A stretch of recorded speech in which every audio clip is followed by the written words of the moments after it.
మంచిది. మాస్టర్ గారు కూడా రావాలి.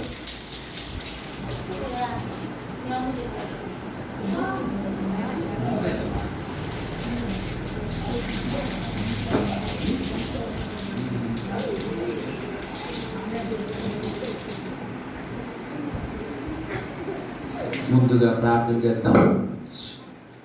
ఎక్కడుంది మైకు? ఇప్పుడు పడేస్తారు. కళ్ళు మూసుకుందాం. ముందుగా ఎవరైనా ఒక్కరు ప్రేరేపించబడిన వాళ్ళు ఒక్కరు ప్రార్థన చేయండి. కేక్ కట్ చేద్దాం. తర్వాత మరొక ఇద్దరు కూడా ప్రార్థన చేయాలని నేను కోరుతున్నాను. మనకి భోజనాలు రావడం లేట్ అవుతుంది, అందుకని కొద్దిగా కొనసాగిద్దాం. ప్రార్థన చేద్దామా.